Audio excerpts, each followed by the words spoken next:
साथियों जय Bhim. Real news channel में आपका हार्दिक स्वागत है। लोकसभा चुनाव 2024 का माहौल आपने देखा।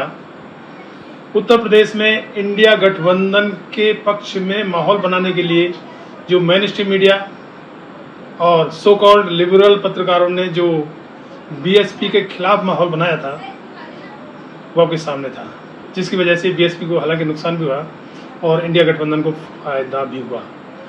बीजेपी के नेता एक तरफ संविधान बदलने की बात कर रहे थे, उसी तर्ज पर इंडिया गठबंधन ने संविधान बचाने का प्रचार प्रसार किया। बाबा साहेब की फोटो और संविधान की किताब हाथ में लेकर जगह जगह चुनाव प्रचार किया और दलितों के लिए संविधान और आरक्षण दोनों इतने संवेदनशील मुद्दे हैं जिस पर वो हमेशा से बीएसपी को वोट देते आ रहे थे और उन्होंने संविधान और आरक्षण बचाने के नाम पर इंडिया गठबंधन की तरफ रुख किया। नतीजतन यूपी की 80 सीटों में से जो पिछले लोकसभा चुनाव में 62 सीट बीजेपी ने जीती थी, इस बार 33 पर सिमट गई और इंडिया गठबंधन 43 सीट जीतने में सफल रहा। हालांकि इलेक्शन जीतने के बाद में जैसे ही संसद में गए तो जहां राहुल गांधी को आरक्षण, जाति जनगणना और बाबा साहेब की जो मूर्ति संसद से हटा दी गई थी उस पर जहां बोलना था, लेकिन वो वहां धार्मिक चर्चा में लग गए और संविधान बचाने की, आरक्षण बचाने की, जाति जनगणना कराने की बातें वो भूल गए।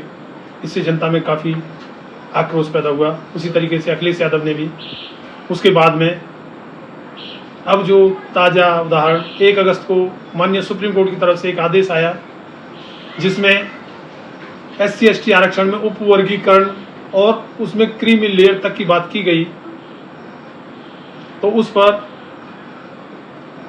बीजेपी ने तो उसका स्वागत किया ही, जो एक्सपेक्टेड था, पहले से ही अपेक्षित था कि बीजेपी तो करेगी। लेकिन जो पार्टी संविधान बचाने की बात कर रही थी, कांग्रेस पार्टी के जो कर्नाटक सीएम ने और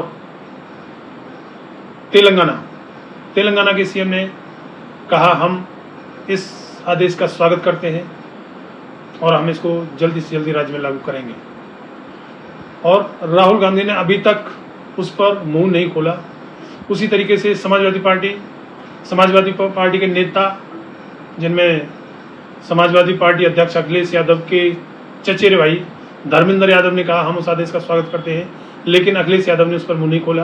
हालांकि एक ट्वीट अभी 3-4 दिन पहले किया था अखिलेश यादव ने, लेकिन वो भी ट्वीट ऐसा था जिसका कहीं कोई अर्थ ही ना निकले कि वो उसके पक्ष में है या विपक्ष में है, SC/ST जनता के साथ हैं या उसके खिलाफ हैं। तो इस तरीके से लोकसभा में जो वोट इंडिया गठबंधन लेने में कामयाब रहा था, जो वायदे किए थे उन पर इंडिया गठबंधन नहीं टिक पाया और झूठ तो झूठ ही रहेगा, उसको सच नहीं कहा जा सकता। जनता समझ गई है। अब हालांकि यूपी में 10 विधानसभा सीटों पर उपचुनाव होने हैं। हालांकि उपचुनाव तो अभी हो जाने थे, क्योंकि झारखंड, हरियाणा और महाराष्ट्र इन तीनों के चुनाव पहले भी साथ हुए थे।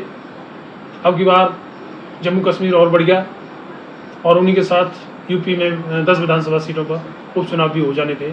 लेकिन चुनाव आयुक्त, देश के जो मुख्य चुनाव आयुक्त हैं राजीव कुमार, जो हमेशा संदेह के घेरे में रहते हैं, जो किसी बात का प्रॉपर जवाब भी नहीं देते। जनता जो शिकायत करती है या पार्टियां या नेता शिकायत करते हैं तो उसका वो जवाब नहीं देते। उनका आदेश फाइनल आदेश है और हरियाणा और जम्मू कश्मीर में चुनावों की तारीख का ऐलान कर दिया। तो अब इसके बाद ही वहाँ उत्तर प्रदेश में 10 विधानसभा सीटों के उपचुनाव जो होंगे बाद में होंगे। खैर, चुनाव तो बाद में होंगे, लेकिन होंगे उसके लिए उसी तरीके से, लोकसभा चुनाव की तरीके से ही मेन स्ट्रीम मीडिया और सो कॉल्ड लिबरल पत्रकारों ने बीएसपी के खिलाफ और इंडिया गठबंधन के पक्ष में माहौल बनाना शुरू कर दिया।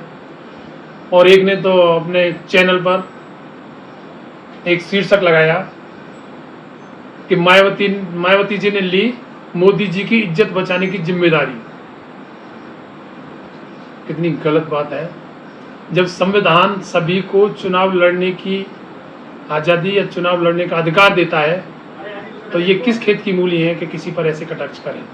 लेकिन जब तक इनके लिए कोई कानूनी प्रोविज़न नहीं होगा तब तक ये करते रहेंगे, क्योंकि नैतिकता तो इनके नज़दीक भी नहीं होती है। ये बीएसपी को तो बीजेपी की टीम बताएंगे, लेकिन ये नहीं बताएंगे कभी कि बीजेपी की असली बी टीम कांग्रेस है।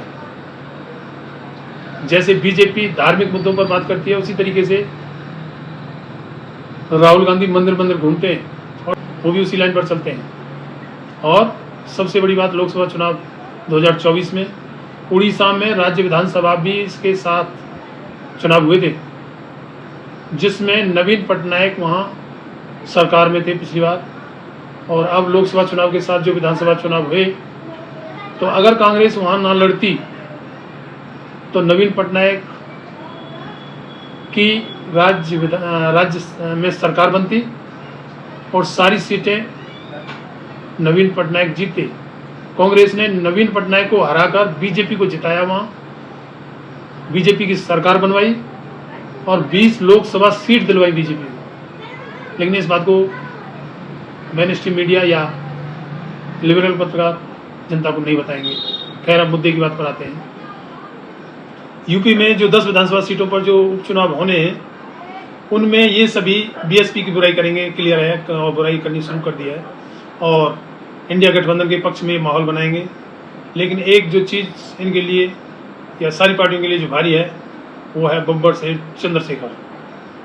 अब की बार आज़ाद समाज पार्टी मैदान में है और बीएसपी की अगर ये बुराई करते हैं और जैसे कर रहे हैं, अगर बीएसपी के वोट कम होते हैं तो वो इंडिया गठबंधन को अब की बार नहीं जाने हैं, क्योंकि लोकसभा चुनाव के बाद में अब तक का जो माहौल है वो देख लिया है इंडिया गठबंधन का। सारी जनता समझ चुकी है। जो संविधान बचाने की बात कर रहे थे, अब सुप्रीम कोर्ट ने जो डिसीजन दिया है उस पर ये मुंह नहीं खोल रहे हैं।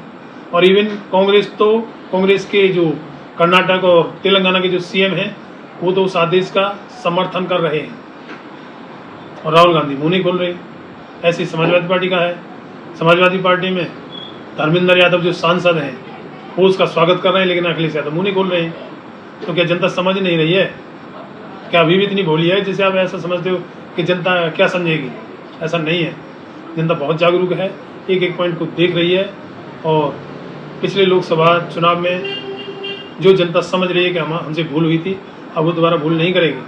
और ये एनडीए गठबंधन के भी वोट कम होंगे, इंडिया गठबंधन के भी वोट कम होंगे और बीएसपी के भी वोट कम होंगे और वो सभी वोट इस बार आज़ाद समाज पार्टी की तरफ जा रहे हैं। हमसे अभी लिखवा लें और रिजल्ट के बाद देख लेना। धन्यवाद। जय भीम।